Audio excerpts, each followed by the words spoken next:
so edu afimpinu ni eduodo enum ensem bia yensa aka efi Ghana eye mantama hodo so ne yabobo no yasem krogen ena nwumre yede esomo se enwumre nunsia kasebo ewo nua 95.1 FM yedemo ewo Facebook no so okoso a ubehu ye 95.1 onua FM enema miensa wadaroma na waye amaye like page no so efa maye wo share no so na enko nenim emaye na obi nso twam a wenye bi ahwe de ekoso ewo my Ghana uwie wadwenkyere no wo ma ehote a na wo de ato ho e de amaye kasenso ewie ne nyina ye kruche wo profokasem na de akogu www.oniaonline.com okoha obenya bi akenkan e de amaye ene ye ntena donhwe baako entem yenhwe ensem ebedi kase animo akotene Ghana mampanyi ora John Dramani Mahama ene wagepene e de nsa ahya se COVID-19 levy yenyi emfri hono ya beto so akọ ora Mahama sign e de atodwa se na sentem enkomo bi ya beto dwa se office of the special prosecutor no yenyi mfri wana se yentwam kra no omampanyi se yento yebo ase kakra yento yebo ase 95.1 ye beko efisem aso ye nene empanyifo ewo ho wo se wo a wo pa adwuma ewo police ana se fire service mu no omo ko abefo kwan so digital ede ne wom eno so ye de bebro Bandaya batso empeswa so ne ho ensensem ho na ye mrahye bedwani wo ho court no ahyese metre Tamale High Court e de ahyese December bosumi ne de toso eduowotwe 18th na ode na no yinsem abetudwa e de amagana fo nyina atebe na wa unim na se wonam kwan ho a hu se eya na edru be by this time e ko na ekwan ho emu aye hyiye pa trotrofro no eya na emu aye de ne asoye a wo mo ehwe ya kwan eni akobedie nsem so wo say wo de basis sisisi kwan ho wa pon wa wo kofia wunya ka ntrem no kona kofu bi adeshimama wei eni afufro bi ena yakampo mo a yede ebesomo ewo donhwe baakomo ewo nua 95.1 FM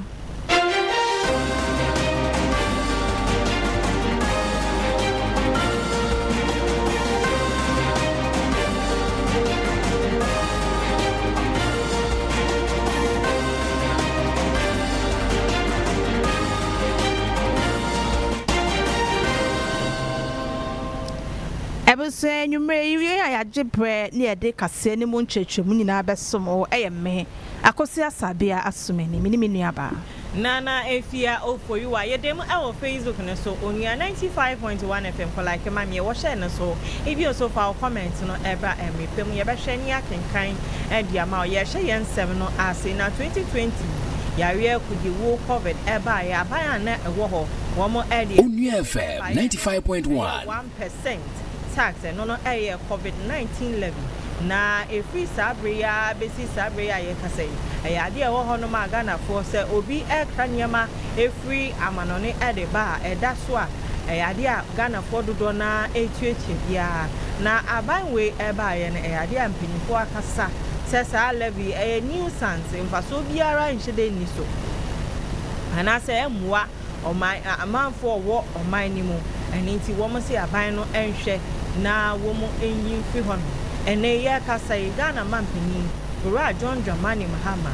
wagepene edinsa ahyasie say COVID-19 Health Recovery Levy no Repeal Act 2025 no wo mo hwe na enye adwuma na COVID-19 levy 1% eto a ye tua no yenyi emfiri hono mampani Onua FM 95.1 This is the COVID Health Recovery Levy Repeal Act 2025, and it's my honor and privilege to sign to repeal the COVID levy. Promise made, promise delivered. And today is the 10th of December 2025. Signed.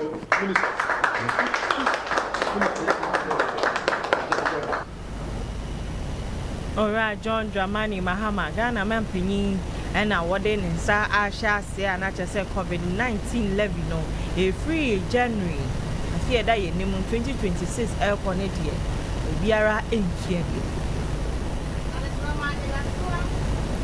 Adesema da so agina mu ewo obampahini John Dramani Akache na seintem enkomodidi a abetodwa efa eye Office of the Special Prosecutor no esedodo na echemu a office ne kra ye bia sanka ye de yede hwe na ketasehye ne proye ne kankan ye ekoso ewo man Ghana mu no ne chichu ewo aban anamusifo na sa aban adwuma ye kwa hodo ni mu no eto etumi etwa na dodo na echemu se ehu hia sese kwa wo hwe adwuma a wo ye free special prosecutor yi ba ye ya owura kiseja ben eda na wo hu case biara ode akokota watimi edi nkunim krada ene de bia na press conference de bia na yesika na yetua ne kana mepewe akade we ne de ma no nanso ye hu sunsun so papa bia office no abandada no ede bae no aba ede ama oman Ghana ente ne mrahye bedwafo no kra se wo hwe na ye OSP no Office of the Special Prosecutor no omatimi ayi afi eye mrahye bedwamu na se mrahye bedwafo no de wonsa hye biolo kro na wode eba ese yemfa endi sa adwuma no wode wonsa ahya se de be ya ye betimi etwa eye sa Office of the Special Prosecutor no na Peace Council for e consahwe e wo mapahini asoye na wo kopie mu na enkomodidie mu no e na mapahini edi etu dwa se sa enkomo na e koso wo TV station radio station abefo tintan fidie social media hodo so ni nara wate e wo na asum na mom osrese Special Prosecutor Office yentwintwan so kakra yentu ye bo kakra e na osande efutuo e de ama OSP no e ye orakisi ejaben se adwuma na odi no wano so na Ghanafo ehun se adwuma ye de ahye ne nsa no obetimi edi no nja se da bia as a press conference so case no ye hu se ye ko se ye bawo yenti ensem bi o mampahini John Dramani Mahama editu dwa ene e wa ban efie kasiem. There have been some controversy with the Office of the Special Prosecutor. I think it's premature to call for the closure of that office. 95.1. The unique thing about that office is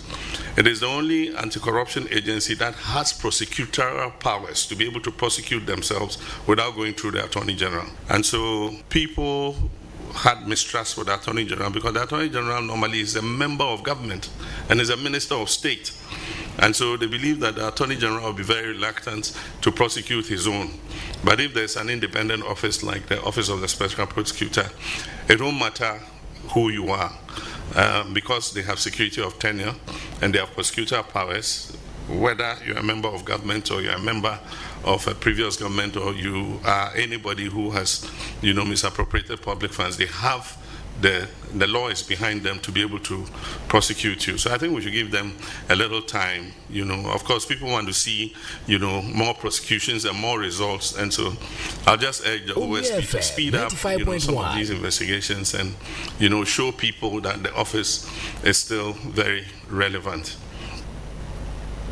Ghana mampahini ora John Dramani Mahama and I'll tell so the NSMB etujano. Yenko ensem fufuro mu na nanu ya obeka ya emebnu bi ekopie mu ewo elwa ni nyina ne se na wo mo ko se yenhwehwe mu se bibia efa anase bibia eda na akwa mu a na yenfa mu ewo asrafo dwumekuo ni mu na ekowie echie no ebi mu ekoto anananom ewo se do a na nsem no ayegbubuja na ene yenhwe efisem soafo ene na so ye ena omo no ne nam ne esi ye nti wo nso wo de aba wo sesesi ano wo a wo pese ye fa wadwuma mu e wo Ghana Police Service say ye Immigration Service, Prison Service and as a Fire Service no Onua FM 95.1 Funtinten fidie no so the san say no e no mo de aba say why wo pese ye fa wo adwuma mu no ko honom na kofa form na trotro din ene ne ebe bisa bia kona ko kyerɛ wo honom na ehonom soso omo sei bibia mu beda honom na every bra wo tro wudin kopem bra ye befa wo ewa adwuma mu no bibia bekoso bia obetumi ehu ho wo se wo de sade we yaba se na be ya na esi na ano ebi ensibio. 3 weeks ago, the Minister of Interior launched the first phase of its digitalization drive, a centralized e-recruitment portal for all security services. The platform had streamlined recruitment processes for agencies including the Ghana Police Service, the Ghana Prison Service, the Ghana National Fire Service, and the Ghana Immigration Service. Onua FM 95.1 It ensures transparency, fairness, and efficiency in hiring while providing applicants with real-time updates, secure document submission, and access via both online and mobile channels. Ora Muntaka Mubarak, fisem suafo, ono ena wotini king, na chese womo se, abe for kwan so a womo fa, afa nipa ewe dwumamu no ebeboa ama so bi pe dwumani bia, won kwoto santene tenten ko gine wia so, wia nkohwehwe womo ene ade a, ebi onso wo se ebeboa ama wone a womo kopesa adwumayi, wombe hu ne ebekoso bia, yenti nsem a wosanso edi tudwa. With the touch of a button, we are able to tell what is going on with applications, whether from immigration, from fire, and Onua FM 95.1, gender, and all that. And we are very sure that this is going to continue until those who are finally qualified to go into training.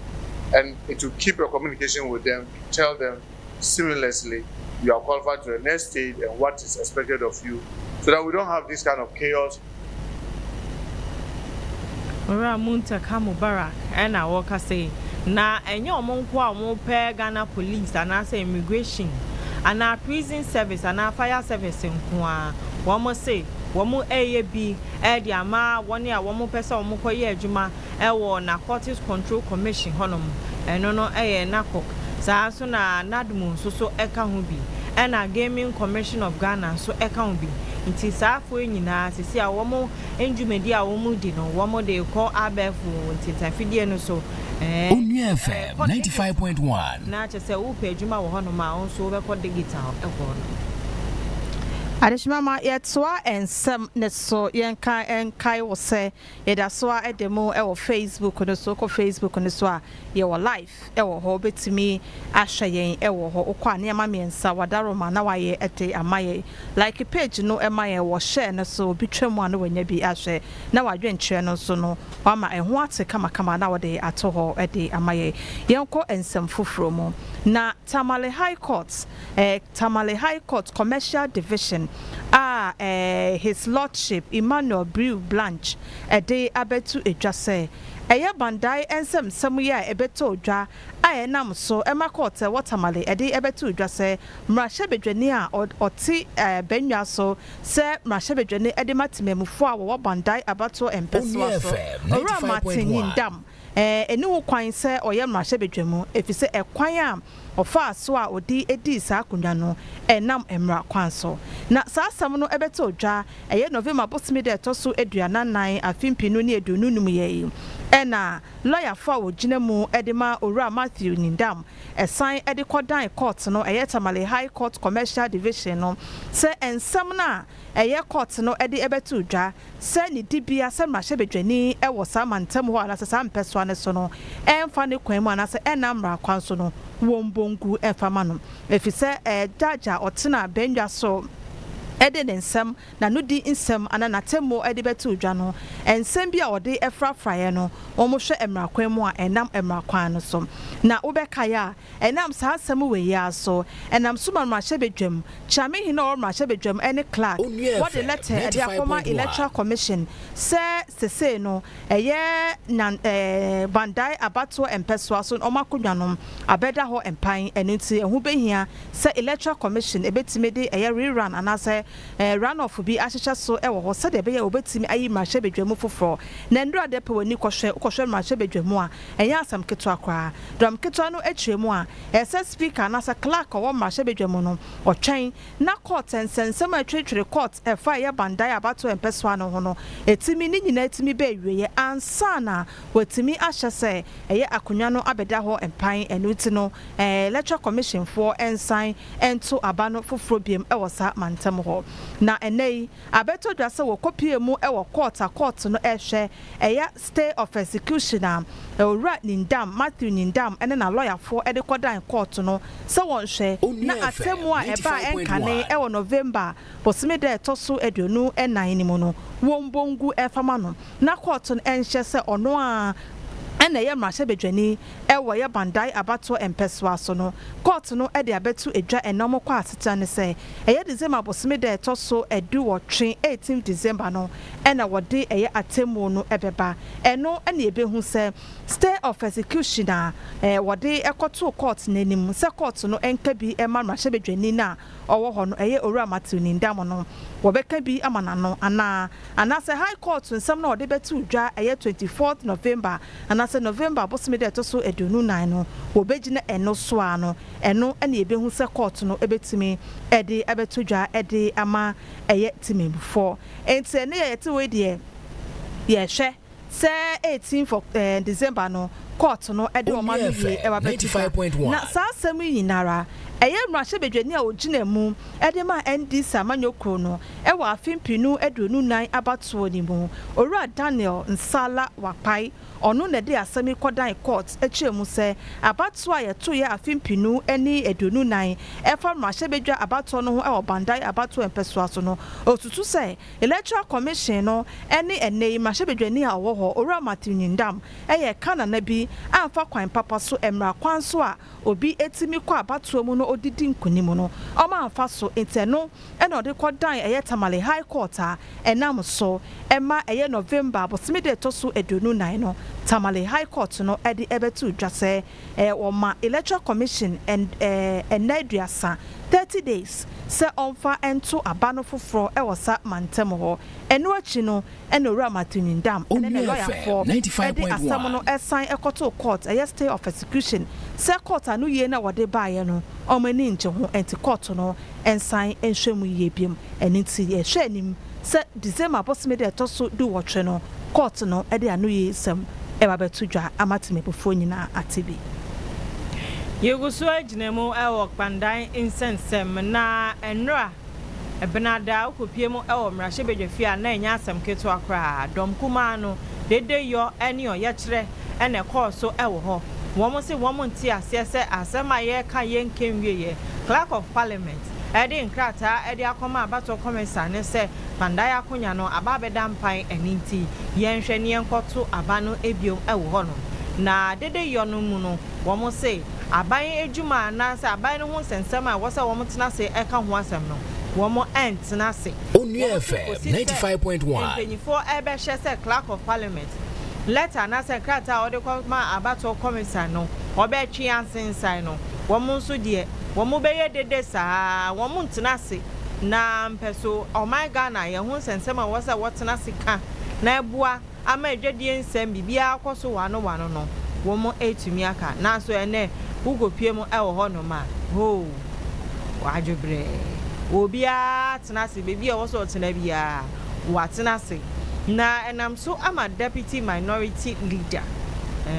Patricia Apieje edin sembi segi enetuja. We defer any action until the appellate process is conclusively complete, respecting the precedent set across decades. And number 3,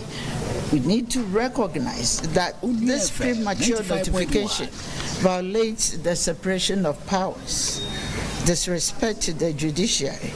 unjustly disenfranchises the people of Pandai, and betrays Parliament's own tradition of constitutional caution. And finally, number 4, need to withdraw the notice of the Electoral Commission to the Electoral Commission immediately.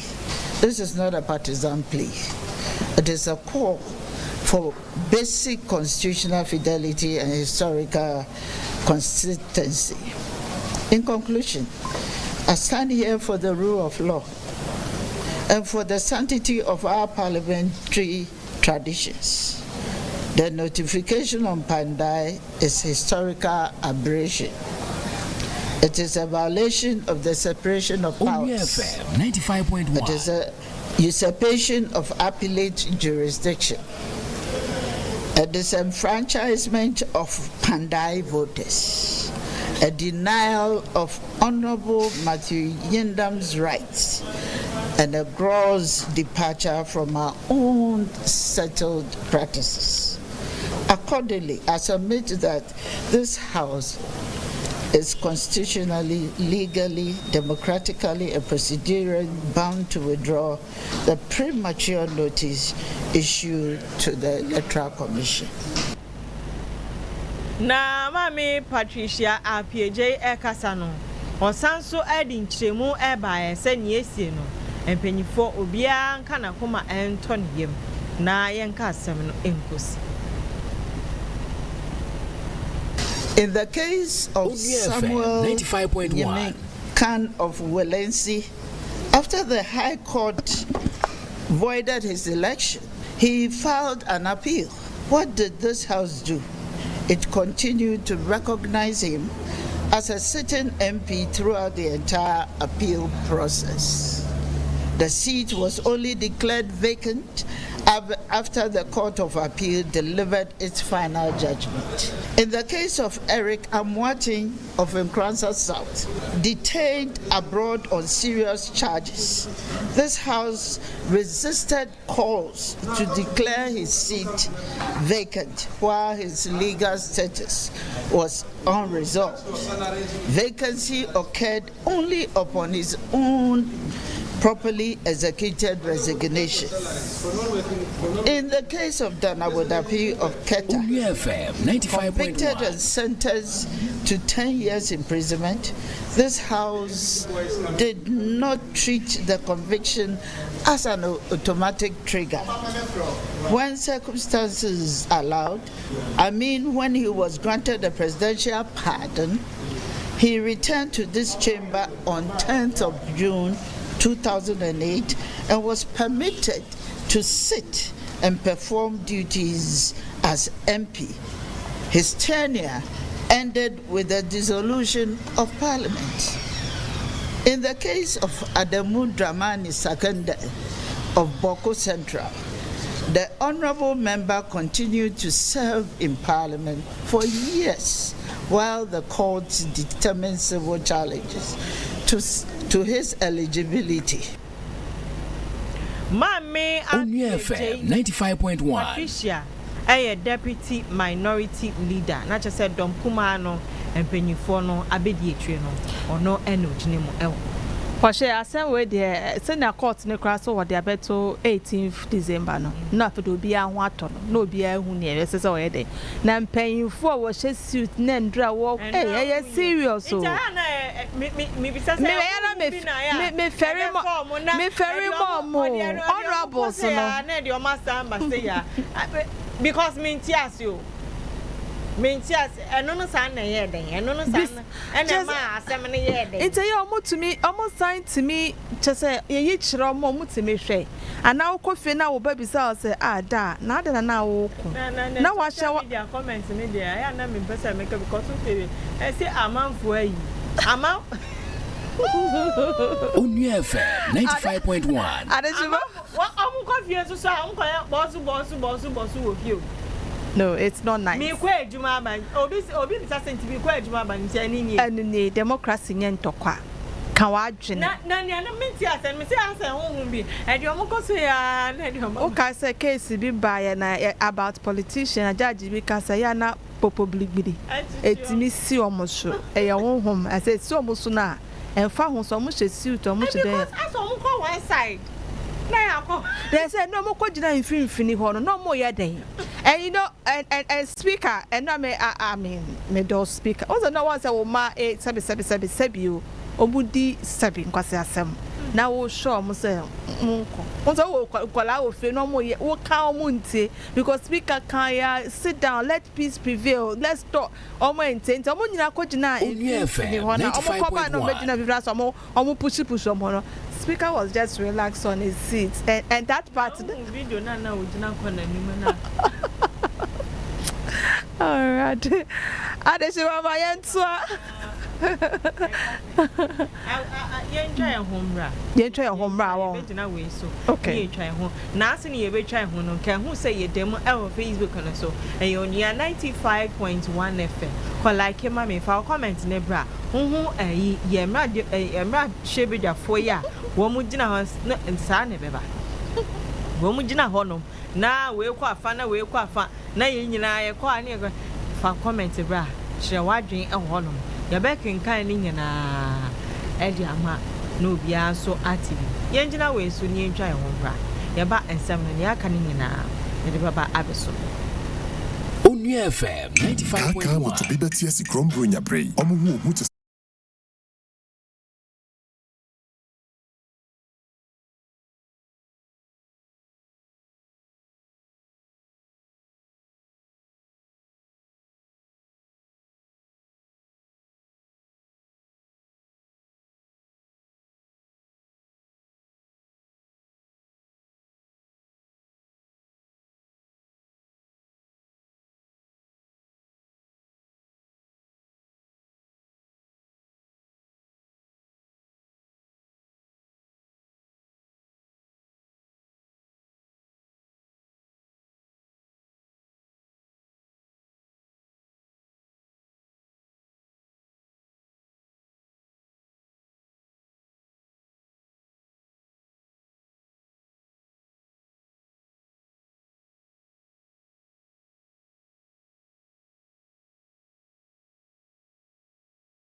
.1 FM yentwa yensem ne so na sentem se obehwa wo na mountain so a na kyese ya pon adwuma enti se na Ghana fort memufo kukwan ho na kaesi wonya bi enko wo fia hudro mu wonya bi nso a na chochofo ye de bom tim baby awia obeji 5 cedis pa or 15 cedis ukojina circle en sawo ama saman poko ase kwan so taifa ne dome 650 o ukwa e dome se omoji 650 na so edu anwumre say ya was 15 cedis ade unya ka wan kofa obeka ho ti na seti memufo wo yire wo ho na wo fa wona won so won je ka se ubekora ni pe gu kwan ho enya asam keto awei na ye transport ministry netimi ahwa na wo se da bi Ghana for bread do Ghana for bread nititu any bronya bremu ene ba this akotwe cycle ni pe sumu enya asam keto ka so afọ kwada ye omo de ya memobo traffic a obedimu wa unya ka obegina wo da so sa be se 2 hours unya ka nso a akodi traffic mu be se de wo ho ansa wadu fie ukodu fie a ukoda ya na ade asa ade a che se sambre adwuma ka so afọ de me do omo do omo bre papa fa eye ka ho anasa echen akoni aba ho omo bre pa Nei transport minister Ora Joseph Bukari nipe e de atodwa se aban na dwen Ghana fo hu ntino se na o mahu se ka ho aye den e de ama timemufo a wokọ mu fi ahodo mu fi ndwuma so e ko mu fi ahodo so na ho aye den ntino se aban no de chichede bi aba so nkokora ene dei ene hya ase wo kyeremu a akwan ahodo bi so ewo nkwan pumpuni mantem ha no wo de STC ahodo enwotwe ene bekọ sa akwan ni nyina so enten ne ebe se anwume 4:30 pm ekosi 8:30 pm no omo de be ye adwuma de asesa eyetimamufo passengers ahodo wo gu kwan ho e de akọ meya ahodo dodo na ewo nkwan mantem wo se enye free de obetua bibi kakra bi na makoye STC de betimi afa dodo na nti ko na wona so be say 2 hours kra na ene STC ba 30 minutes no na ebiaba na ebiakọ na akwan bi te se Accra Madina Adenta corridor was say what the buses no 8 and a beku ho it's from 4:30 pm ekosi 8:30 pm no kwa ubenya sa buses ni bi STC kama ban na dia bro se fa no fa ko ho no omo fa eye lolo fe no embo timti na chochofo no eye ebiem Achimota Amasaman Accra Malam Kaswa any Accra Tema Beach Road corridors Ninan what the 8 buses STC Ede Begu ho Edi Amatimamu force ebetimi abomu Abayano anase transport minister no orani pe si ene sha senti ene wo hwa ye wo Facebook wo tie ye na utimi fa bus ni bia fa comment no ko to Facebook mayen wo de utimi fa bus ni bia na ye bese ehun se asem na osuafo de kan no kura bi wo mu a enti sa wo na malam kasoa unam Achimota Amasaman unam Accra Madina Denta unam Beach Road kwane so now the tema Beach Road kwane so now who STC bus na say wo fa bia wadaroma fa comment no ko to Facebook ni ehun se no kre minister na asam na ode atodwa no kra bi wom efi so se ene sha ase ntene 4:30 ekosi 8:30 pm no ene sha ase yente esem bia